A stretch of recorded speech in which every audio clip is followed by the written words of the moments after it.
सत्संगत जी प्यार से बोलिए। सत्संगत, अभी अभी दास ने सुना, महाराष्ट्र बॉम्बे से आए हुए विवेक शौक जी बख्शिश करेंगे। तो मन से सवाल उठा के अभी तक पहचान ही नहीं समझ पाए हम अपनी। दास को समझ ही नहीं आ पा रहा कि चंडीगढ़ के विवेक शौक जी या दिल्ली के विवेक शौक जी या महाराष्ट्र मुंबई के विवेक शौक जी, ये तो सिर्फ इस जिंदगी के छोटे से सफ़र में ही हम अपनी कई तरह की पहचान बना लेते हैं। असली पहचान तक तो फिर बहुत लंबा सफ़र हो जाता है। मैं कौन हूं, कहां का हूं,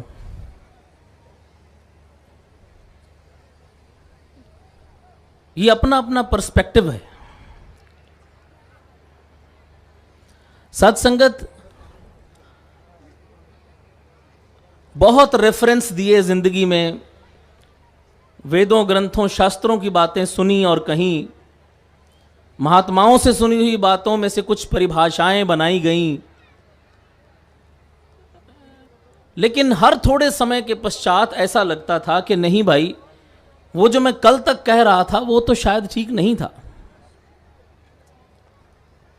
फिर अपने आप को कॉन्ट्राडिक्ट करता है इंसान, फिर अपने बारे में सोचता है, फिर से एक विश्लेषण नया होता है, एक नया एनालिसिस जन्म लेता है और फिर लगता है कि समझ ही नहीं पाया बात को।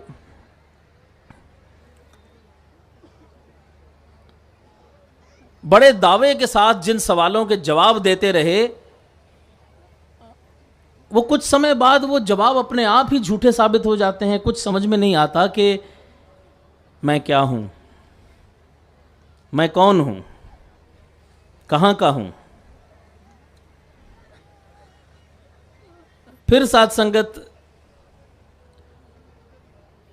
जब ये मन के ख्यालात काबू में नहीं आते तो कहीं जाके कोई एक ऐसा कॉमन फैक्टर निकलता है जो सब परिभाषाओं से ऊपर होता है। और अगर हम ध्यान से सोचें तो सतगुरु ने हमें पहले दिन से ही उस एक बात से जोड़ा, और वो बात है समर्पण, सरेंडर। जब तक समर्पण नहीं होता इनके चरणों में, तब तक मेरी परिभाषा और आपकी परिभाषा अलग अलग ही होंगे। मेरे एंगल से मुझे कुछ दिखाई देगा, आपके एंगल से आपको कुछ और दिखाई देगा। जाविया निगाह जिसको कहते हैं, एंगल ऑफ विजन कहते हैं, नजरिया कहते हैं, अपना अपना पॉइंट ऑफ व्यू कहते हैं, नुक्ता निगाह कह देते हैं, वो सबका अलग अलग होता है। कॉमन फैक्टर सिर्फ एक होता है। और इतनी खूबी के साथ साथ संगत इन्होंने अनेकता में एकता पैदा की है, यूनिटी इन डाइवर्सिटी इतनी खूबसूरती से पैदा की है कि हर इंसान को भरम डाला है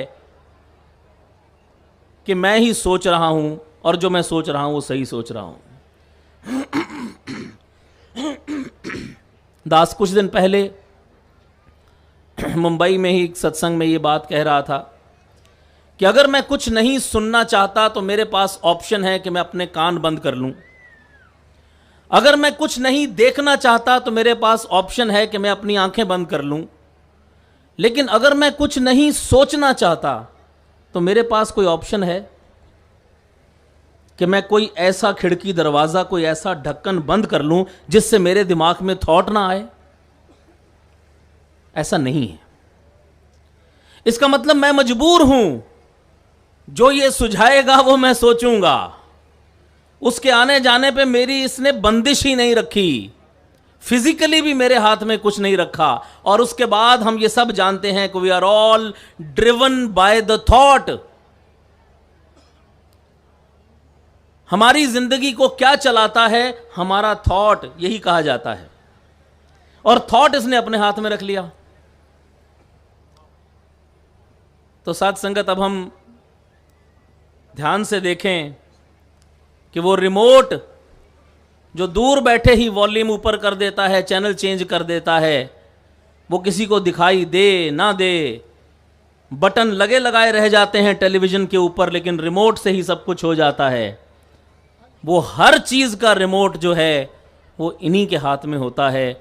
मुझे लगता है कि क्या थॉट आया मेरे दिमाग में, या कितना बुरा थॉट आ गया, वो अच्छा बुरा सही गलत जिसकी परिभाषा मैंने बना रखी है, उस पे मेरा कोई इख्तियार ही नहीं।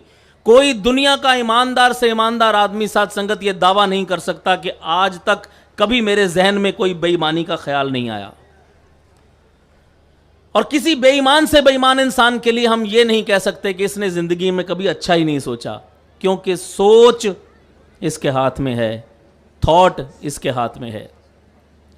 मैं साथ संगत एक ही बात कह के फिर अपना स्थान लूंगा, क्योंकि अब समय उस ओर बढ़ गया है जहां हमें स्टेज से परम पूज्य सतगुरु बाबा जी से वो आशीर्वाद प्राप्त करने हैं।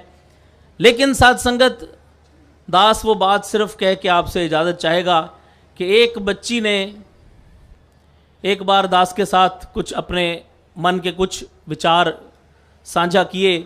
किसी समस्या से वो बच्ची घरेलू समस्या से गुजर रही थी और बहुत ही विचलित थी कि ये क्यों नहीं हो पा रहा, वो जो आराम से हो सकता है वो क्यों नहीं हो पा रहा, जब सतगुरु सब कुछ कर सकते हैं तो फिर क्यों नहीं हो पा रहा।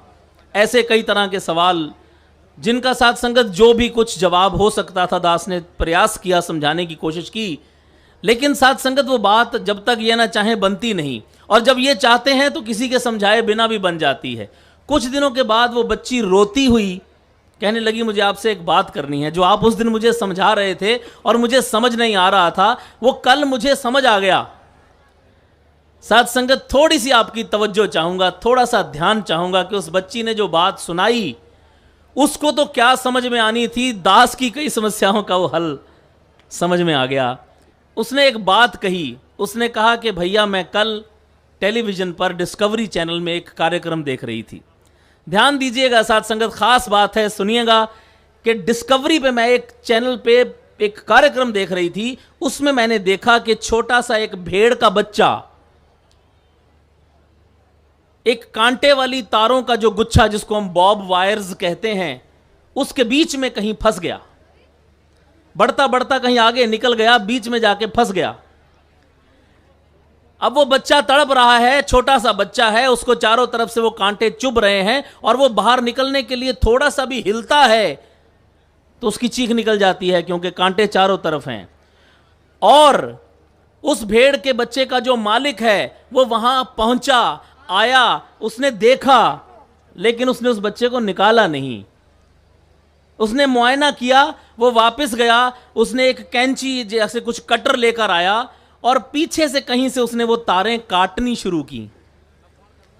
वो धीरे धीरे धीरे धीरे उन तारों को काट रहा है। बच्चा अभी भी तड़प रहा है, कांटों की तारों के बीच में फंसा है और वो तारें काट रहा है। 10, 15, 20 मिनट, आधा घंटा जो भी लगा, क्योंकि वो मालिक जानता था कि अगर इस बच्चे की पुकार सुन के मैंने इसी तरह से इसको वापस खींच लिया तो इसकी सारी चमड़ी छिल जाएगी, वो इसके हक में नहीं होगा।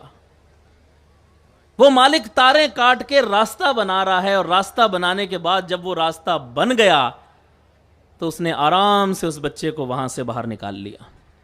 और उस बच्ची ने ये बात सुना के रो रो के ये बात कही कि मैं बाबा जी से माफ़ी मांगना चाहती हूँ कि मेरे मन में ये विचार क्यों आया कि सच्चे पातशाह तू कर सकता है तो कर क्यों नहीं रहा, क्या पता ये कहां कहां से तारें काट के मेरे लिए रास्ता बना रहा है, क्या पता कि मेरे कहने पे अगर ये मुझे उसी वक्त खींच ले तो मेरी चमड़ी छिल जाए। साथ संगत, ये मेरे मन के विचार मुझे मजबूर कर देते हैं गिला करने के लिए, शिकवा करने के लिए कि तू तो सब कुछ कर सकता है, फिर करता क्यों नहीं। इसे करने तो दें, इसे इसके ढंग से करने तो दें। ये कर रहा है और इससे बेहतर यकीन कीजिए कोई नहीं कर सकता। बख्शिश करो साथ संगत, आप आशीर्वाद दो कि इन पर विश्वास रखने का पर्पस ये है, मकसद ये है और सबूत भी यही है कि जो ये कर रहा है, जैसे कर रहा है और जब भी कर रहा है, मैं मान सकूं मैं इसके भाने में रह सकूं, मैं इस बात पे यकीन कर सकूं कि सच्चे पातशाह जो तू कर रहा है उससे बेहतर तो हो नहीं सकता, और अगर तू नहीं कर रहा तो कोई कारण ही होगा कि नहीं कर रहा।